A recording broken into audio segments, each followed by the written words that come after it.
Good evening, Mr. Bond. Mr. Bond. Mr. Bond. Mr. Bond. Mr. Bond. Mr. Bond. Mr. Bond. Mr. Bond. Mr. Bond. Mr. Bond. Oh, Mr. Bond.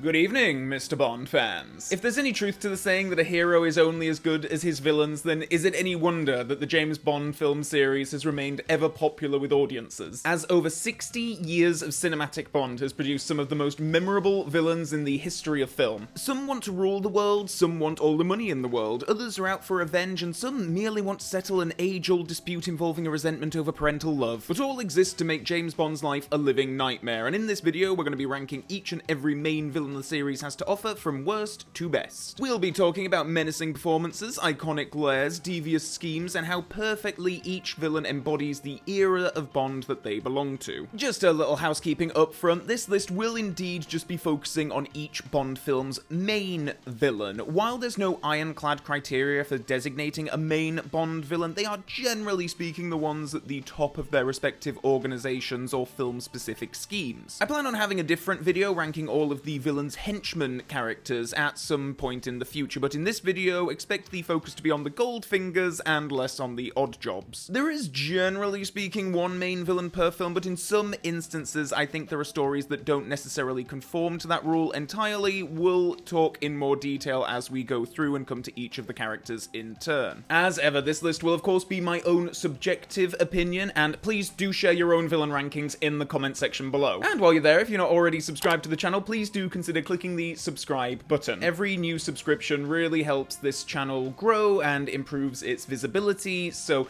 my many thanks in advance if you are one of those people who can subscribe today. And without further ado, let's get started at the very bottom of the list with a villain who is a perennial low ranker for me, sadly. So, if you decide not to sign, you will wake up with your balls in your mouth and your willing replacement standing over you. Bond villain middle management, thy name is Dominic Green of Quantum of Solace, a character I have never particularly enjoyed. Matthew Amalric is a great actor, but Dominic Green, ironically considering the surname, is a Bond villain lacking in colour for me. The actor doesn't do a bad job, I just don't think he's given much to work with. I know from some behind the scenes material that the director and the actor were working to make the philanthropist businessman Green feel like something of a modern day politician. Amalric talked about seeking inspiration from real world figures like Tony Blair and Nicolas Sarkozy for his characterization. Director Mark Forster also talked about taking a more real-world approach to the villain character, speaking to The Telegraph in 2008. I always saw the villain as someone from next door. I've heard of the phrase girl next door, but never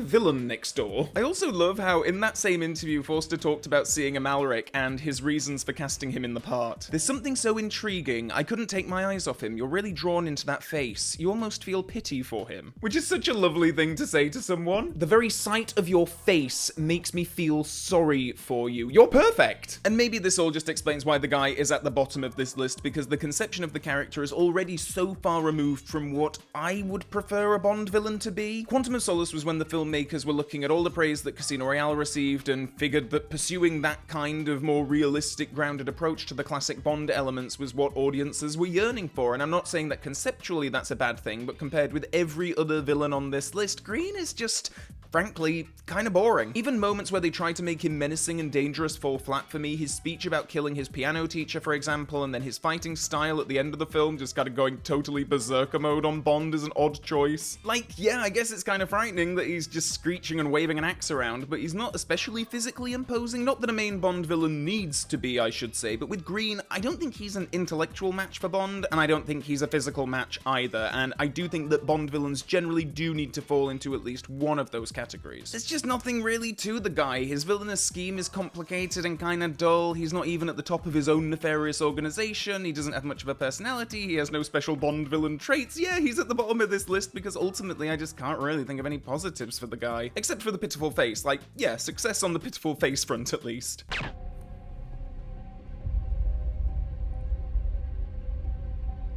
Cuckoo.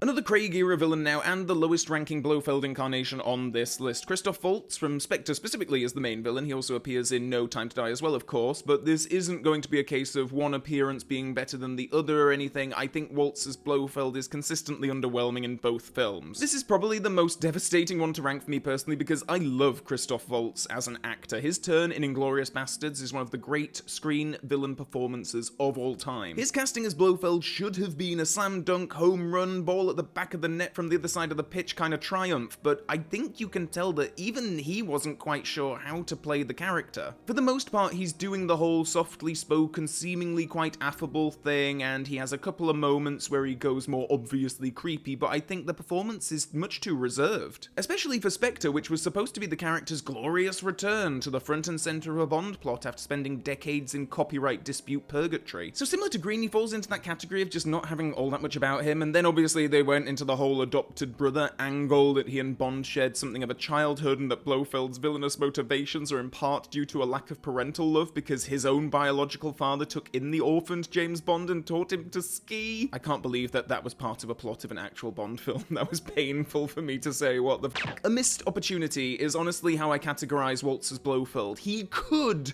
have been the greatest Blofeld of them all, but his performance feels hesitant, and the swings they took with the writing just don't do it for me personally. I've really put you through it, haven't I? We both eradicate people to make the world a better place. I just want to be a little tidier.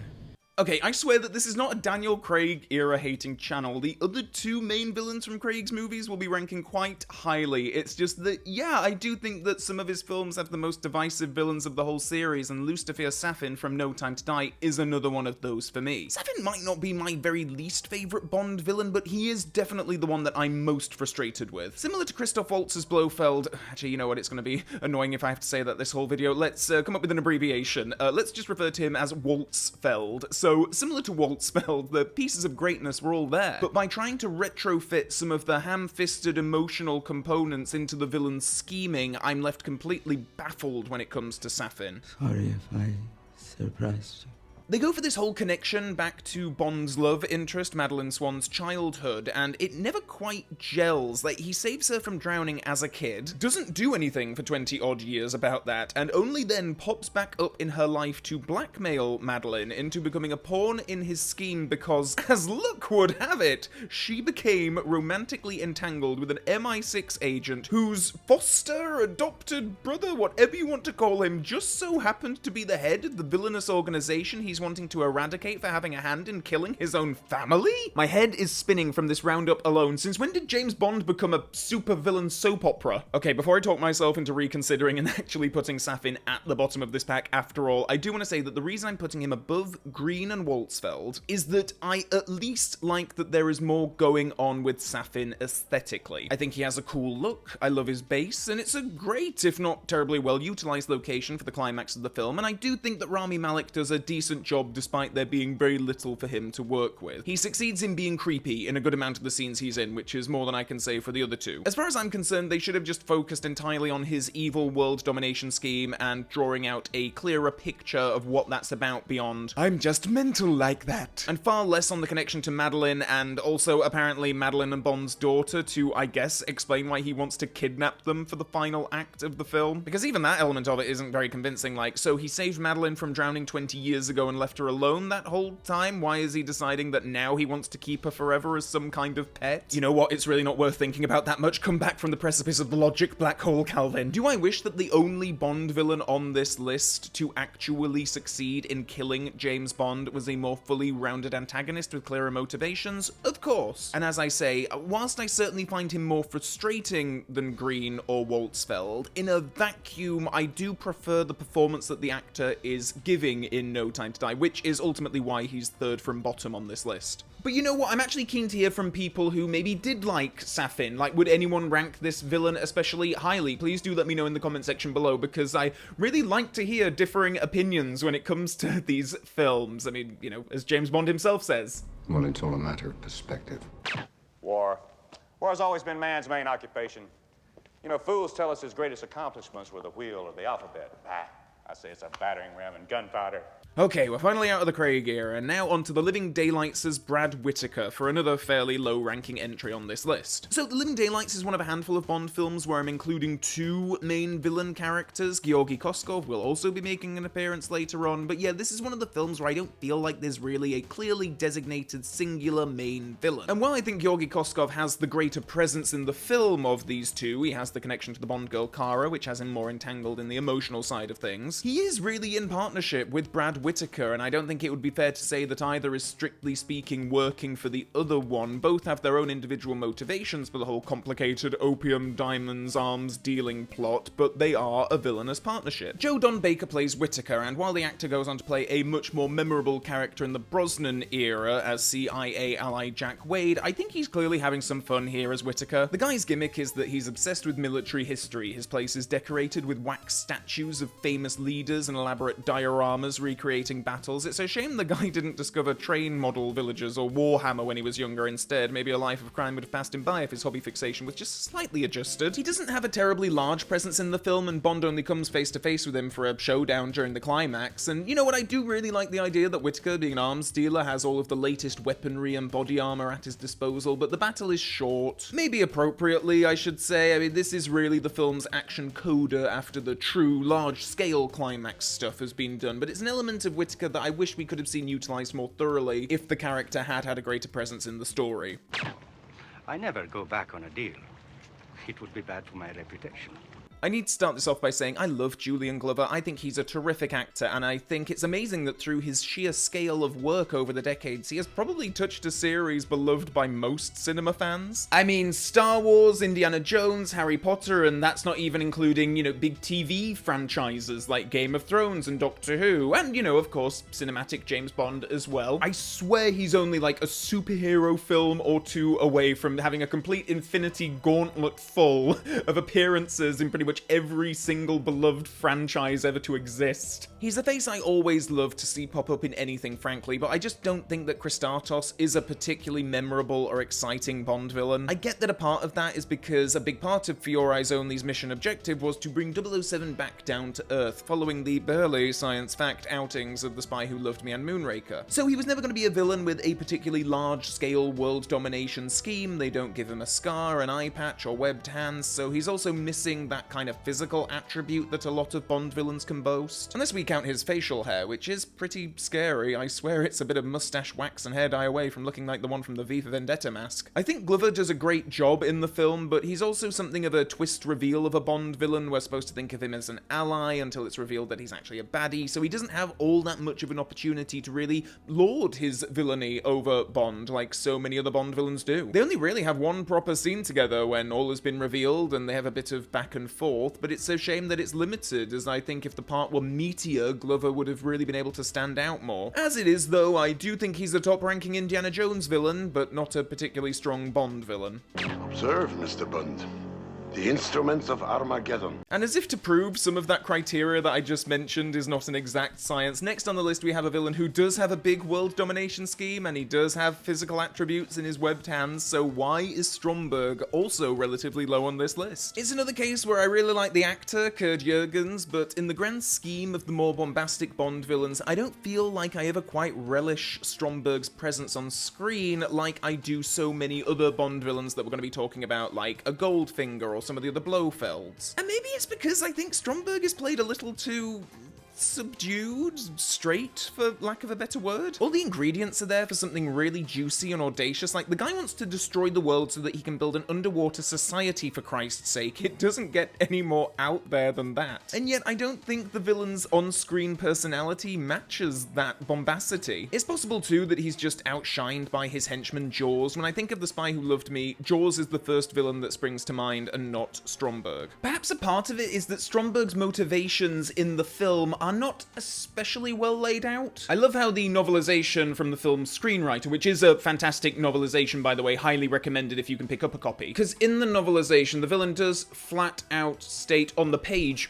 why he wants to destroy the world, and ultimately it's kind of just because he can. Bond watched in horror as the HMS Ranger began to nose forward. Yes, Stromberg, name your terms. What do you want to call back those submarines? Stromberg turned slowly like a man in a trance, and Bond found himself staring into eyes that were two long corridors leading to nowhere. He realized then that Stromberg was completely and utterly mad. You do not understand, Commander Bond. I want to destroy the world. I'll admit it's far from being the most intricate or thought-through scheme, but how it's played in the book is really quite chilling. Bond kinda can't believe what he's hearing because pretty much every other villain he has ever dealt with wants something, money typically, or to fuel a war between nations for their own gain or what have you. But by making Stromberg so blatantly unhinged makes any potential negotiation absolutely pointless. He cannot be reasoned with, and while that's implicit in the film, they never outright state it. But yeah, ultimately I just don't find the performance all that compelling, which is a shame because Spy is ultimately a Bond film firing on all cylinders otherwise, and I feel like it's just missing that little bit of something when it comes to its main villain. And speaking of firing and cylinders, Stromberg's demise is also one of the weaker ones for a Bond villain, I think. He's effectively just shot to death, including one which presumably fires into his groin, which is such an odd move. I mean, it definitely gets me wincing more than a lot of Bond villain deaths do, so maybe that should count for something. How did you like my run? Look like a man on the edge of losing control. It's only by being on the edge that we know who we really are.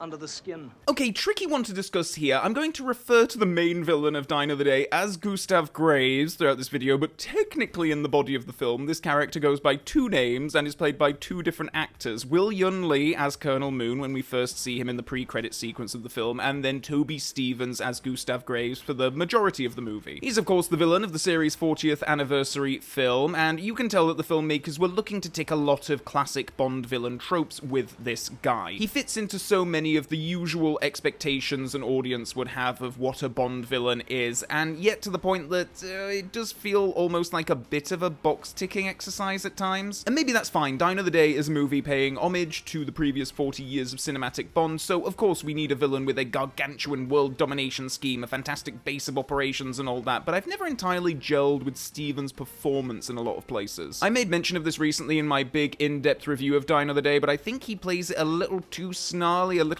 too pantomime villainy. It feels like we should be hearing boos and hisses every time the man walks on screen. I think he did a better job as a Bond villain in the Alex Rider TV series than in the actual Bond film in which he appears, but hey, the character still has a lot of great moments throughout the film. I can't dog on him entirely. And he certainly fits the self-referential victory lap vibe of a movie that is Die Another Day. I buy you a delicatessen in stainless steel! So bear with me for another unconventional one, the faceless version of Blofeld, the only other time on this list that I'm going to be conflating different actors appearing as the same character, because honestly, whether it be Anthony Dawson with the voice of Eric Pullman, or John Hollis with the voice of either Robert Wrighty and or Peter Marinka, my thoughts on the appearances are much the same. We don't ever get a good look at the face of the character in these appearances in From Russia with Love, Thunderball, and For Your Eyes Only, and while I think that those films, you know, they obviously have their own respective main villains, two of them are connected to Blofeld by virtue of being under the Spectre umbrella, and one isn't, and he appears in the film purely as a pre-title sequence villain. Nevertheless, I did want to include this version of the character on this list because, well, I mean, he's not a henchman, so I can't include him on the henchman ranking, so if I'm going to put him on any list against other villains somewhere, then surely this is the list to include him on. Years and years ago, I made a video which was dedicated entirely to ranking the different incarnations of cinematic Blofeld, and the Anthony Dawson, Eric Pullman incarnation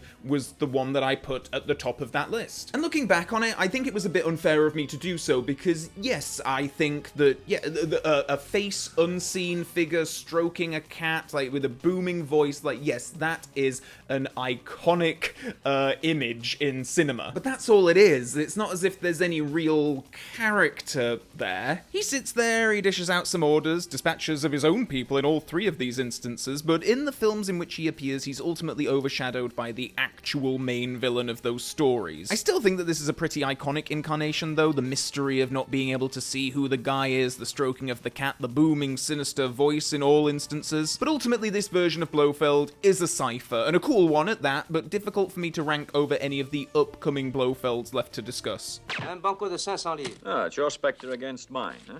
Le banco est fait. You wish to put the evil eye on me, huh? We have a way to deal with that where I come from. Adolfo Celli is Emilio Largo, Spectre number 2, and main villain of the 4th James Bond film, Thunderball. Okay, long-time viewers of the channel will know that Thunderball has never been an especially high-ranking film for me personally, and Largo's relatively low ranking here is probably reflective of that. I suppose when it comes to Largo, I just find him a little bit on the on the bland side, I guess. It feels harsh to say, as I don't think that Telly is doing a bad job in his portrayal, and I guess following on from Dr. No, Rosa Klebb, Goldfinger, it's cool that Bond at this point in time was up against a main villain who could actually hold himself in a physical brawl, as well as being the head of that film's particular villainous scheme. I think he has a cool look, and I absolutely love his personal pool of sharks. That's surely a must-have feature for any wannabe world-dominating villain. Ultimately, Largo just doesn't move the dial for me too much in one way or the other. I think he's fine, but I will say that I much prefer his version of Largo to the one played by Klaus Maria Brandauer in Never Say Never Again. I tried to keep these ranking videos limited to the main Eon-produced series of films, but suffice it to say that if Never Say Never Again's Largo was included on this list, he would have been at the very bottom. So I guess Telly has the distinction of being my top-ranked Largo, at least. I told you the British believe me. I told you. Yeah. I told you. The other main villain of The Living Daylights, Georgi Koskov, played by Jeroen Krabbe. I certainly think of him as a more important figure to the story of the film than Whitaker, who we previously discussed, and that's largely down to the fact that Koskov is a much more present figure throughout the length of the film, but also because of his romantic entanglement with Cara Malovi, the film's main Bond girl. Koskov starts the film as a somewhat buffoonish character, Bond initially as part of a plan to facilitate the General's defection to the West before he is seemingly kidnapped from right under MI6's own nose. He is, of course, revealed to be one of the main baddies later on in the film, and his whole performance in the early scenes was just a ruse, and, you know, I think Krabbe does a really good job with both sides of the character. I think he's genuinely quite amusing when he's overplaying his gratitude and his funny bits of business, like taking that concealed bit of paper out of his shoe, and I think he plays Callus very well too. Like, even after Cara has gone along with his scheme, he turns on her and throws her in jail along with Bond. Ultimately, he suffers from the same condition as Largo for me, in that I like him, but I love so many other Bond villains, so he's never gonna be in danger of disrupting the upper rankings of my villains list. But hey, an admirable antagonist all the same. The Cold War in Istanbul will not remain cold very much longer. Okay, so while you could certainly make a case for Klebb being a pure henchman character, I have always mainly considered her to be the principal villain of From Russia With Love. I made a whole video on the subject if you want to check that out elsewhere on the channel, but yeah, if we were doing word association Bond villains and you asked me who the main villain of the second Bond film ever was, I'd say Lotte Lenya as Rosa Klebb. And perhaps a part of this is down to the fact that we don't have all that much in the way of main female Bond villains. There's only going to be one more coming up on this entire list, so I do kind of like that we can include Rosa Klebb from that perspective. But I also do just really love the character in general. Lotte Lenya is a really great representation of the character from the book and how the filmmakers did her hair and makeup and costumes to make this, in real life, quite glamorous and vibrant woman by all accounts into this dictatorial, toad-like figure is really impressive. She's present throughout a good chunk of the film's running time, but as ordained by the plot and how the villains are largely working in the shadows for much of it, she and Bond don't actually meet until the very end of the film, and I do think it's a shame that the pair don't ever really get to have a good bit of a dialogue exchange or anything like that. I do think that when we get into the top 10 of this list especially, the very best Bond villains often earn that status by having more than a good few interactions with the hero. And ultimately, with Klebb being in the shadows so much, we don't really get that with her. But still, I love when she is on screen, and I think that she's a part of a wonderful ensemble of villains that make up From Russia With Love. General Gogol is presumptuous. He speaks for himself and others who cling to timid, outdated, and unrealistic policies. Steven Berkoff gives a characteristically muted and subdued performance as General Orlov in Octopussy. No, I'm just kidding, of course. He's completely batshit throughout the whole thing, and dear lord, am I grateful for it. I'm ranking him along with Kamal Khan from Octopussy on this list in separate entries. Similar to The Living Daylights, I think Octopussy's villainous pairing can best be described as a partnership rather than one strictly speaking working for the other. Orlov is certainly the more ideological of the pair of villains in Octopussy. He's portrayed as a radical military figure within the Soviet Union, more than willing to go over the heads of his more moderate leadership if it means expanding the borders of communism. Steven Berkoff is an eccentric performer at the best of times, but he just really lets loose completely in the Orlov role, and God bless the man for that. He's totally unhinged, shouting his lines when the moment doesn't even call for it. His scheme involves a nuclear bomb. I think Orlov is such a hoot, and I relish every scene the man is present in Octopussy. I can totally see how people might be put off by his performance. It's undeniably broad at best and cartoony at worst, but I think think it works really well in contrast with the more refined and composed Kamal Khan, who we'll be talking about in a little bit. But I'm just really glad that we were blessed with a totally uncaged Burkhoff performance in a Bond film. Little known fact, they actually used all of his more restrained takes for the final film. Just kidding again, I don't think there's such a thing as a restrained Burkhoff. Well, the methods of the great pioneers have often puzzled conventional minds. Okay, onto a Blofeld performance that has grown on me more and more over the years. Telly Savalas is still a bit of a bizarre choice to me for the head of Spectre role. Like, did they just figure, okay, he's bald, he's perfect, and that was the main criteria? Don't get me wrong, love the actor, but an American accented Blofeld has always been a bit of a curious thing to me. It doesn't entirely sit right. However, I do think that Savalas is without a doubt the most physical and imposing of all the Blofelds. Criticism can certainly be aimed at him for giving off vibes of being more of a gangster-heavy kind of character than Blofeld should probably be. But for what On Her Majesty's Secret Service is, I think his version of Blofeld fits perfectly. It's hard to imagine any of the other Blofelds doing what Savalasfeld does, like actually having a proper brawl with Bond and getting involved in a lot of the skiing action himself. I also think he's able to play the charmer really well. Like, yes, he's running this clinic front where all of these beautiful women have arrived for treatment and he's secretly brainwashing them, and you kind of don't blame them for initially being taken in by the guy, like he seems fine enough. Whereas if they were greeted by Donald Pleasence as Blofeld the moment they hopped off the cable car, they may well be taking the next available one back down. Like most Blofeld portrayals, Savalas's is utterly unique in this series, and as I say, I think he fits perfectly with the tone and cadence of the film he was blessed to be in. You persist in trying to provoke me, Mr. Bond.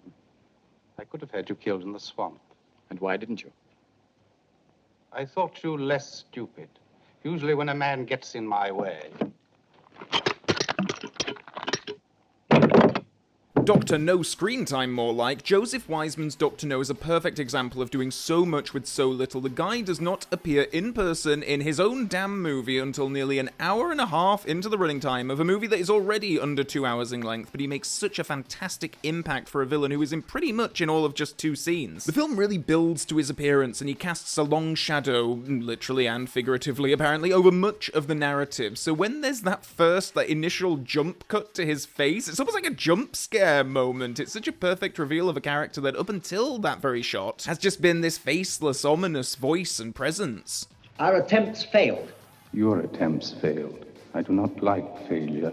You are not going to fail me again, Professor. The bulk of his screen time is spent sat down, having dinner with Bond and Honey Ryder, and yet his dialogue is so fantastic and the whole thing is bristling with tension and anticipation. We're all waiting with bated breath to hear what his ultimate evil scheme really is. The guy's metal hands are such a great Bond villain affectation. It's a shame that he doesn't really get much of an opportunity to utilize them in the film. I also think it's a shame that his showdown with Bond is a bit lackluster. They have a bit of a scuffle, and then due to his metal hands, No can't save himself from slowly sliding into a pool of radioactive water. It's hardly the most exciting of climaxes. Still, it's undeniable that Dr. No set the standard for the villains that would follow. He's probably a more iconic character in the wider terms of the series than my own personal ranking of him would allow you to believe, but I do think it's ultimately a weak showdown with Bond and a lack of screen time that keeps him in a relatively middle-ranking spot for me personally. Good.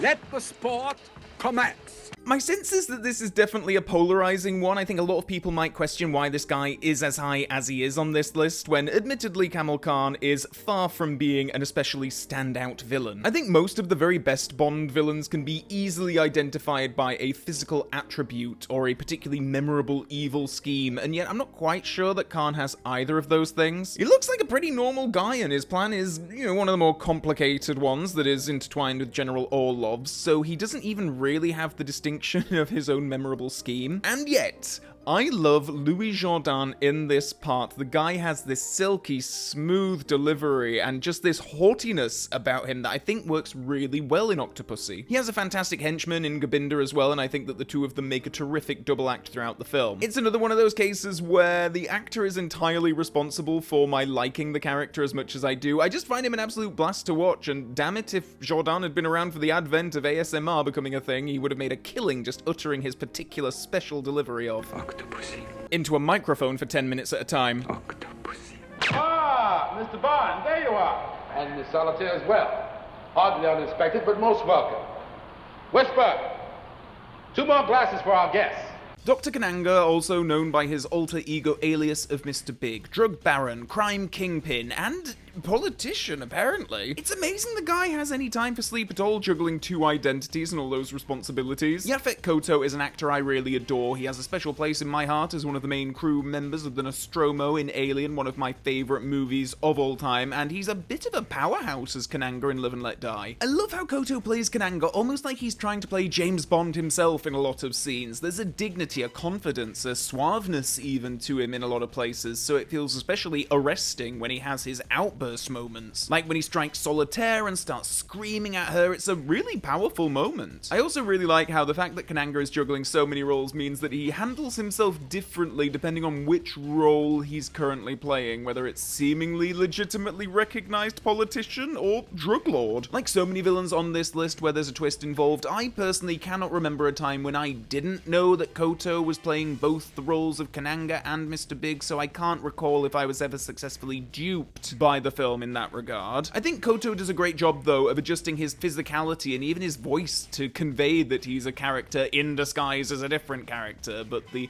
makeup has never been especially convincing. The way the film quickly cuts around the shots of him with the Mr. Big prosthetics on also makes me think that the filmmakers didn't have that much faith in the job either. I'm also not quite sure how I feel about Kananga going so like wild and crazy-eyed during the climax. For the most part, he plays pretty stoic throughout the film, and there are bursts of anger, but by the time the climax rolls around, he's smiling, he's laughing and cracking wise, and it's a little jarring. I mean, I do like what the actor is doing, I just don't know if it's consistent with the performance that we'd experienced up to that point. I guess because the net is closing in on him, we're to believe that something has snapped and he's just a bit more unhinged. His death is also one of the more hilarious to ever befall a Bond villain, forced to ingest a shark-repellent gas pellet blown up like a human balloon and exploded. It's absolutely crazy, and I suppose Bond and Solitaire can be thankful that Live and Let Die was a PG-rated film, because it's amazing that they do not finish this thing absolutely showered in Kananga's blood and guts.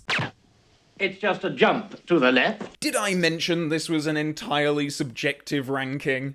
As you see, Mr. Bond, the satellite is at present over Kansas.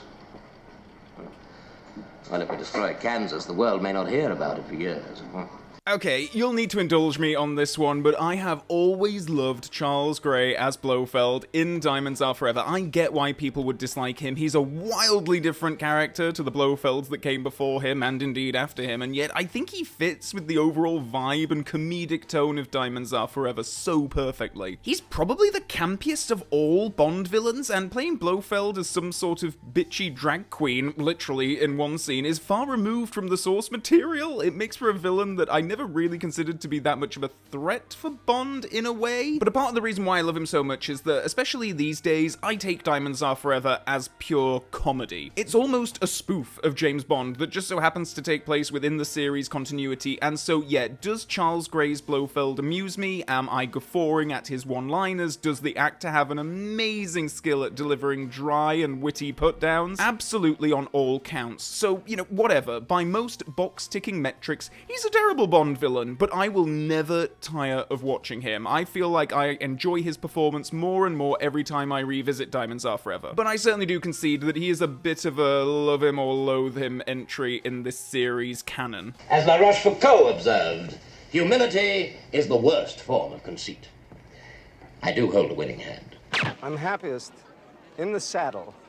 Christopher Walken as Max Zorin is another great example of an actor taking a character that on the page I don't think is terribly distinctive from so many other Bond villains, but the actor embodies him with such great eccentricities that it makes for a super memorable villain in the end. It helps, of course, that Walken is one of the more high-profile actors to ever play a Bond villain. He has, of course, had a long and prolific career, but embodies A View to a Kill with something quite special, along with Grace Jones as henchwoman Mayday. A View to a Kill is a movie that features Roger Moore in his final film performance as James Bond, and many, myself included, have commented on how he was perhaps a little too old to play the part at that time, and so many other elements of the film seem designed to keep him believable in the role as a result. His allies are a bit older than usual, a lot of the heavies he has to fight are older than usual, and yet the film also has this youthful, trendy, off-kilter bent to it, and I think Walken contributes to that greatly. He and Jones pair up to create a really quirky pair of villains at a time when the film series had a long run of admittedly kinda stuffy middle-aged men primarily as antagonists. I find Zorin such a burst of bizarre energy at this point in the movie's chronology that is just utterly captivating. The character has something of a fascinating history as well, having been born out of like Nazi experiments. It's a bit of a zany, kind of one of the crazier Bond villain backstories, but I love that we learn so much about this guy in the film. It's a very Fleming-esque quality in that way. In the books, we often get a bit more of the backstory of the villains, things that might not necessarily make it into the body of the films themselves, like how Dr. No came to be called Dr. No. There's a whole backstory to that. But yeah, with Zorin, I love that we get these little details dropped into the film just to add texture to the character, and same for his really messed up relationship with Mayday. Like, I'll get to talking about that in a bit more detail when we get to the henchman ranking, but yeah, wow, for a PG-rated film, it's pretty kinky stuff. Make sure you have an excuse ready in order to leave the room for this scene should you be watching it in the same space as your parents. You see what comes of all this running around, Mr. Bond? All this jumping and fighting, it's exhausting. The villain of the film series' 50th anniversary movie, Raoul Silva, played by Javier Bardem. He's a bit of a unique villain in this canon in that his driving motivation throughout the entire film is almost entirely focused on exacting his revenge on M. I mean, sure, he's responsible for causing wider problems for MI6 on a global scale, but I find his mission of personal vengeance against the woman who did him dirty so many years prior to be really compelling. Silva is one of the Bond villains who is supposed to represent a darker side of 007. We'll be talking about a couple more coming up that fit into that same bracket, and sure, former agent, disavowed by MI6, the obvious parallels are there. However, I feel like the casting of Javier Bardem gives this villain a bit of a unique spin. Like, if they had cast an actor who could have also believably been cast as James Bond himself, I think Silva would have run the risk of feeling a little bit too much like a copy of Alec Trevelyan. Javier Bardem is a rare actor that has never been subjected to potential next Bond rumors, and along with the hair, the false teeth, the personal style, I think he creates a really memorable and unique figure in this roster of baddies. In a lot of ways, he's also one of the more sympathetic Bond villains. Like, don't get me wrong, we are supposed to be cheering when he gets a knife in his back, but the fact that his turn to villainy was born out of a great deal of suffering caused by the woman that Bond is sworn to protect is an interesting and complex situation, and one that I find very compelling. Bardem is obviously a phenomenal actor in his own right, and I think he's wonderful to watch in Skyfall. He's funny, he's creepy, he has a cool bass, a weird and unique look, and a motivation that is a little more morally complex than a lot of Bond villains. Which means he just about makes it into my very top 10. Ours is the loneliest profession, so let us spend a few pleasant hours together. The Man with the Golden Gun is, I don't think it's unfair to say, not an especially high-ranking film for an awful lot of Bond fans, but I think even those who place it towards the lower end of the filmography would be hard-pressed to ding Christopher Lee's Scaramanga as anything other than one of the most memorable Bond villains out there. Christopher Lee is another in the long list of prolific actors that have graced the Bond villain canon. His body of work is obviously extensive and perhaps unmatched in terms of scale and impact when compared with other actors on this list. The man is iconic beyond his role in Bond, so maybe it's only to be expected that his antagonist would be one of the very best. The Scaramanga of the film is an entirely different Scaramanga to the Scaramanga of the original Fleming story too, who is much more of a gunslinger kind of character. Originally, the filmmakers were envisioning Jack Palance for the part, an actor with a lot of tough guy roles under his belt. Lee brings a certain kind of refined class to the role that I don't think is there on the page of the novel characterization. In the final film, he's kind of representing a dark side of James Bond. Like, who knows, maybe if James Bond hadn't been recruited into MI6 to use his powers of killing for good instead of evil, he might well have ended up an assassin for hire based on a remote island with a fun house and solar energy plant annex too. Lee is brilliant in the film, a statement that could be applied to any movie Christopher Lee featured in throughout his life, but the character is let down by the writing. Golden Gun had a bit of a troubled conception process, with original writer Tom Mankiewicz leaving the project, and some of his ideas about having Scaramanga being Bond's evil alter ego were watered down in what appears in the final film. As such, Scaramanga is torn between being this dark side of Bond and some kind of opportunistic renewable energy baron using the film's MacGuffin plot device of the Solex agitator to create a powerful laser weapon that he plans to sell to the highest bidder. It ends up being a bit of a muddled characterization. He seems to have a bit of a fixation on going head-to-head with Bond in one scene, and yet in another prior scene seems perfectly happy with the pair going their separate ways so long as Bond isn't interfering with his solar energy scheme. Maybe between Scaramanga and Dominic Green we should just avoid having Bond villains use renewable energy sources as a part of their scheme. It never really seems to work out, does it? I think Scaramanga is at his strongest as a villain when he is just this incredible assassin with a grudge against James Bond. The whole solar energy plot feels very shoehorned in because, hey, this is a Bond film and the villain needs to have some kind of plot that is going to negatively affect the free world, so sure, solar energy into a laser gun, that'll do. That being said, Lee's performance and screen presence are so strong that Scaramanga is still an iconic James Bond villain, and his signature golden gun has really become a key piece of James Bond lore, thanks in no small part to its representation in multiple James Bond video games. So despite all the faults, Scaramanga is still a pretty perfect example of an actor substantially lifting the material they're given and defying the on-paper odds to become something quite memorable and special. Allow me to introduce myself. I am Ernst Stavro Blofeld.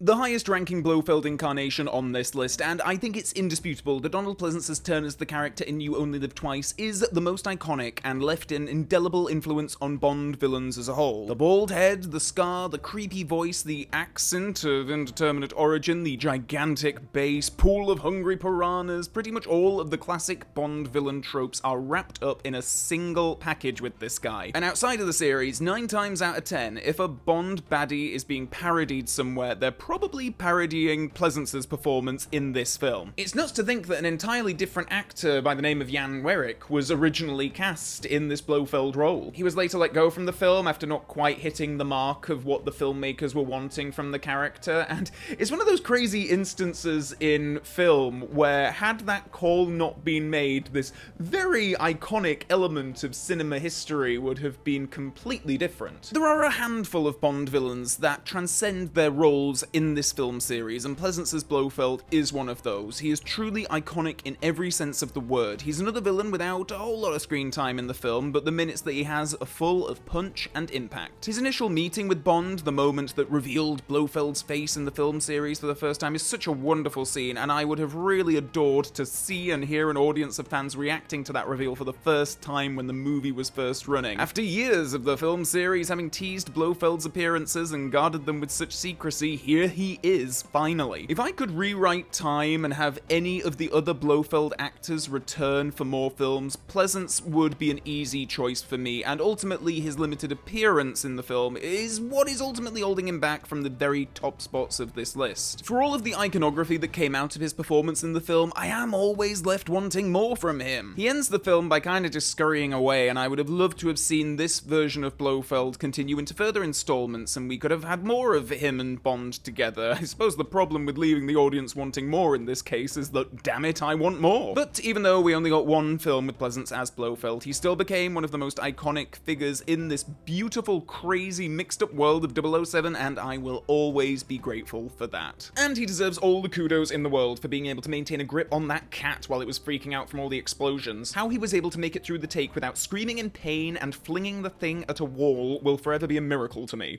And by midnight tonight, I'll have reached and influenced more people than anyone in the history of this planet, save God himself. And the best he ever managed was a Sermon on the Mount.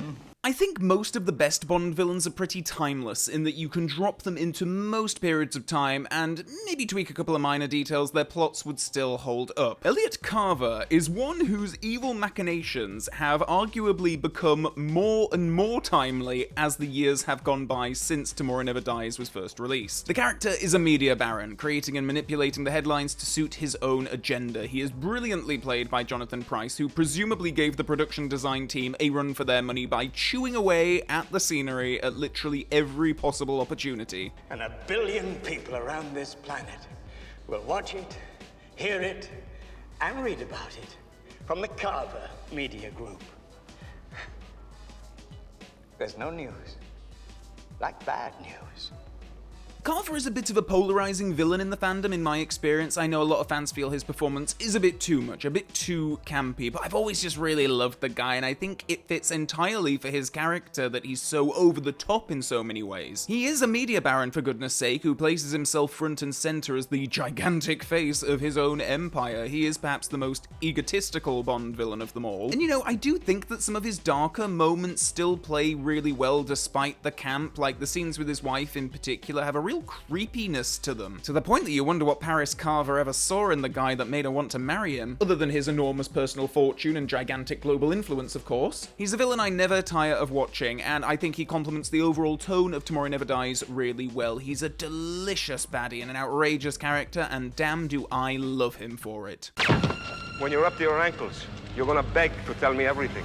When you're up to your knees, you'll kiss my ass to kill you. Robert Davi as Franz Sanchez from License to Kill is probably the Bond villain I would rank as my most personal slept on in this entire canon. Way back when I was making a video ranking just my top 10 best Bond villains years ago, he was not on that list, and I got a lot of comments expressing surprise that this character was not featured, and looking back on it, I'm like, yeah, what the hell was wrong with me? Sanchez is one of Bond's most dangerous and violent adversaries, which makes it all the more tense that a part of Bond's plan to get revenge on the drug baron involves infiltrating the guy's inner ring, gaining his personal confidence, manipulating him to take out his own henchmen, destroying the organization from within, effectively. It's probably one of the most bold and dangerous strategies Bond has ever undertaken to bring down a villain, and all the more so in Sanchez's case. I mean, this is a guy who is friends with a bloke 1 minute, and the next he's blowing his head up in a compression chamber, so not a man to be crossed, I dare say. Davi is brilliant at conveying that sense of danger throughout the film. He's a really despicable, morally bankrupt character, and yet the performance is so finely balanced that there are wonderful moments of charm and even humour. Sanchez has some darkly comedic lines that wouldn't be out of place coming out of Bond's mouth.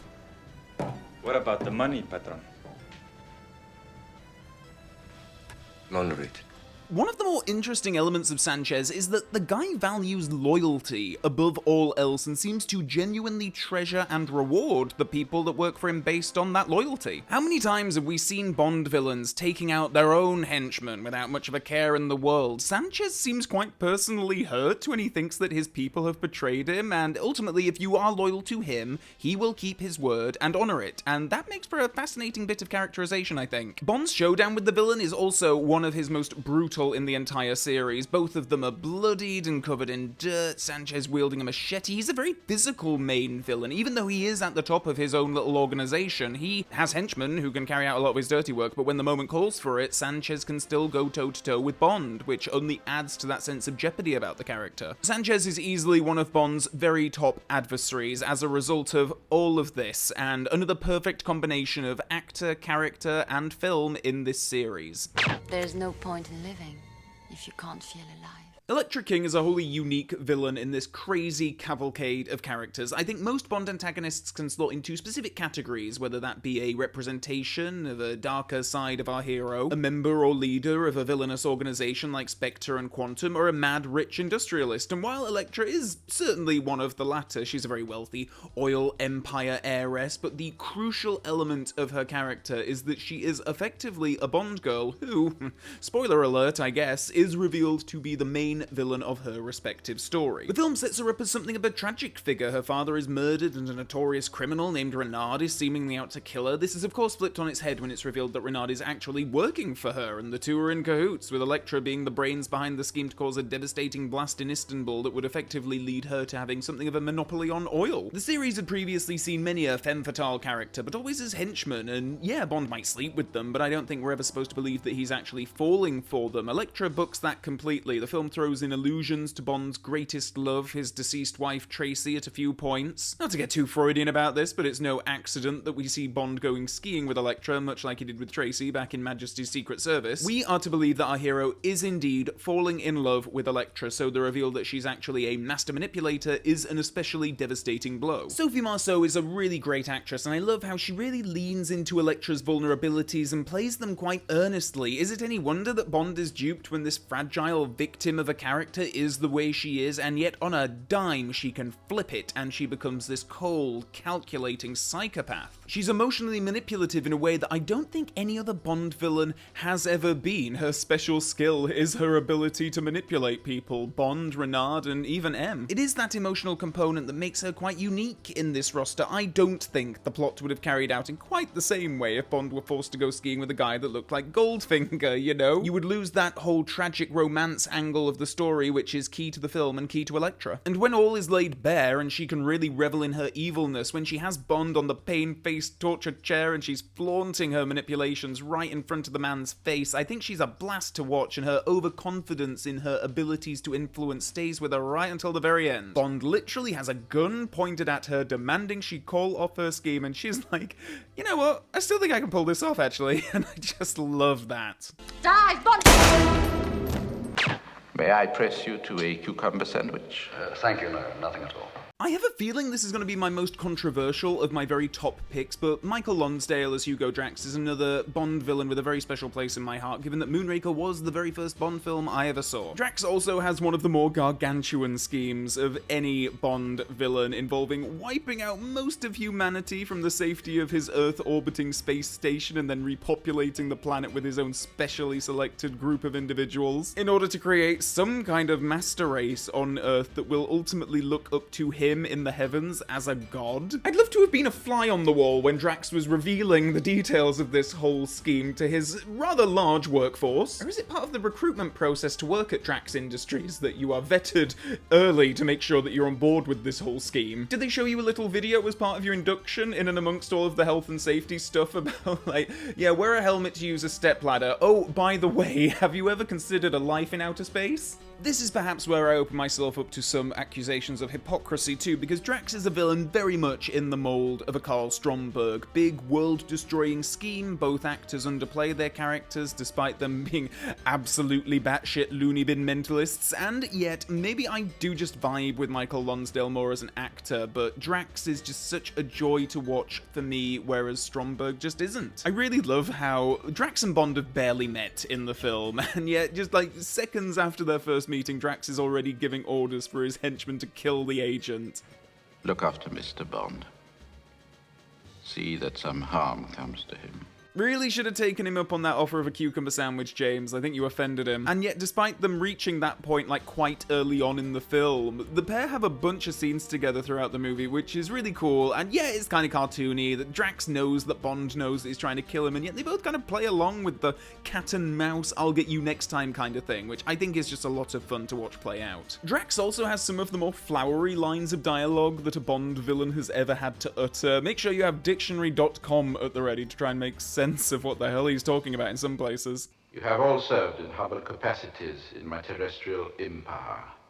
Your seed, like yourselves, will pay deference to the ultimate dynasty which I alone have created. But it all just adds to the fun. I think Lonsdale has a pitch-perfect grasp on tone in his performance. He plays it, like, quite dry on the surface of it for the most part, but he has some incredibly funny moments and line deliveries. I think he fits wonderfully with the zaniness that is Moonraker, and will forever be one of my very favourite Bond villains. Do you believe in God, Mr. Le Chiffre? No. I believe in a reasonable rate of return.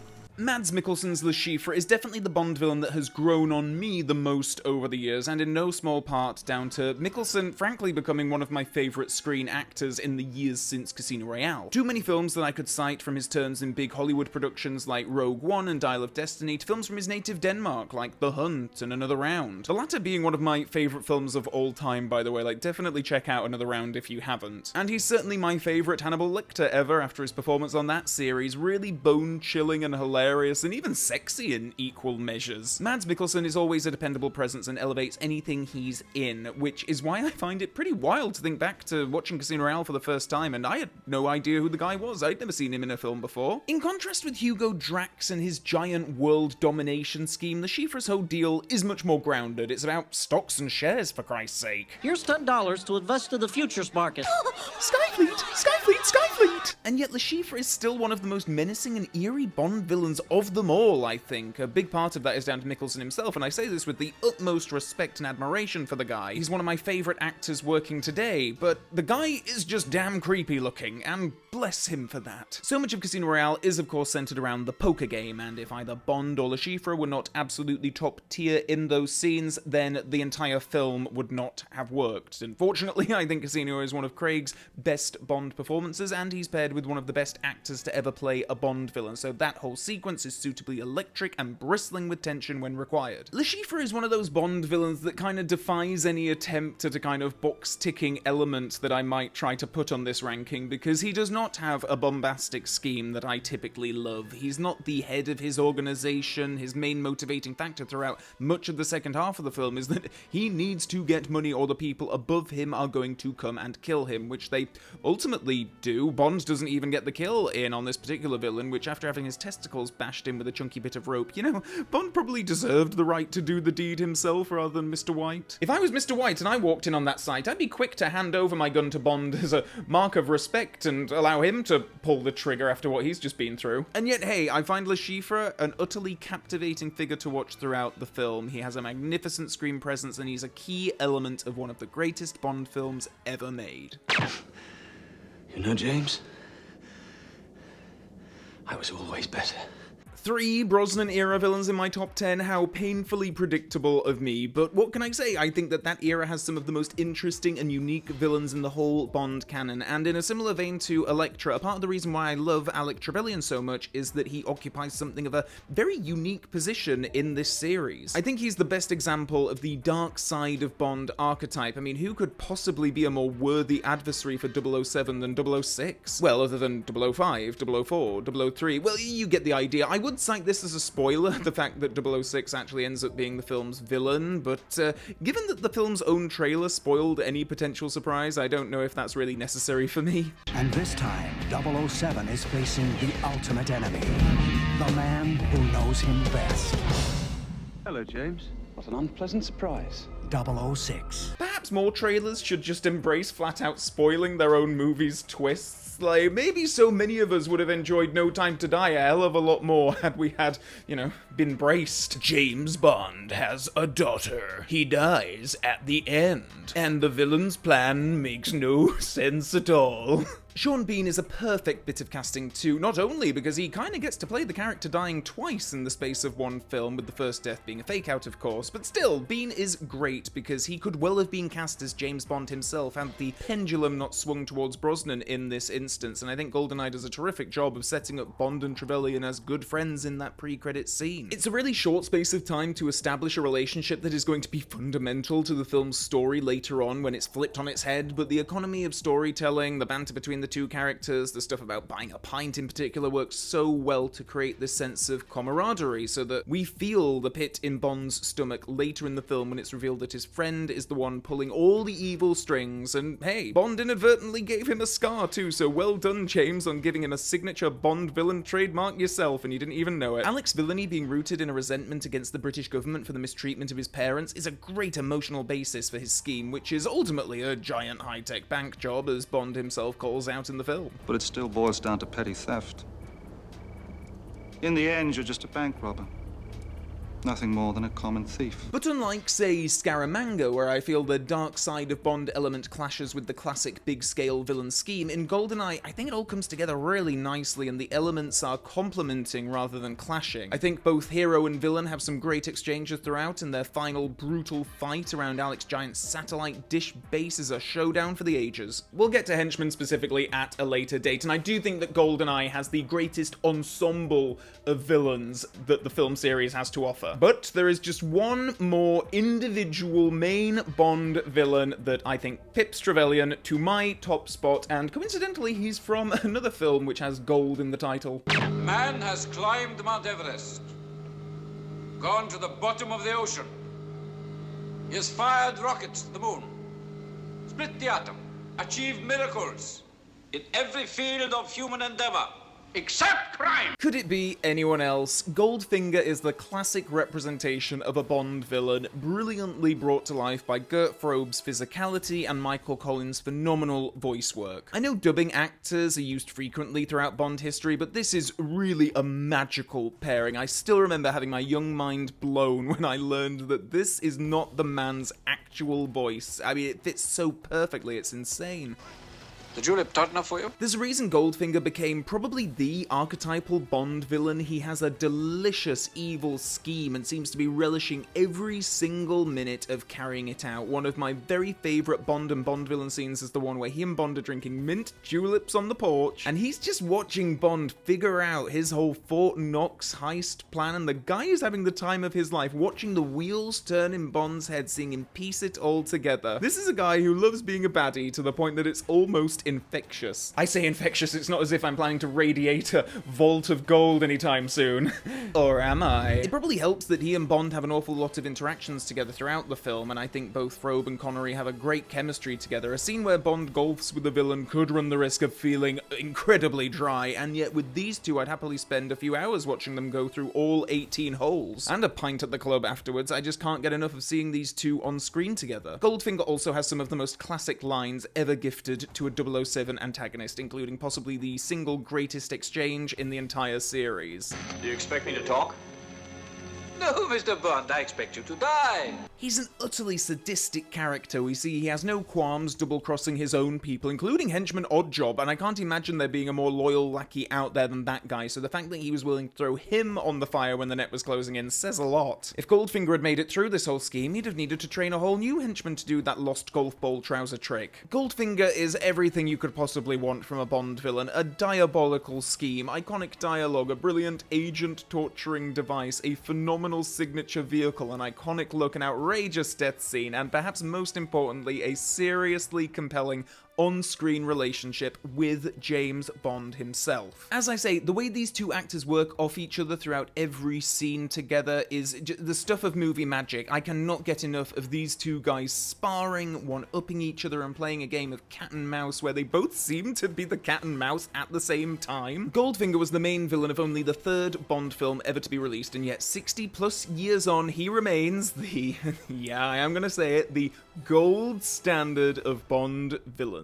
Goodbye, Mr. Bond. So there we go, that is my own personal mega ranking of every main villain in this film series. As I say, please do let me know your own list in the comment section below. It's always a real treat to read other Bond fans' lists when it comes to these kind of elements, so yes, like I say, please do let me know your own below. And also below, please do consider clicking the subscribe button and the Mrs. Bell notification button if you haven't done so already to stay up to date on the latest video uploads. And with all that being said, and until next time, Bond fans, so long for now.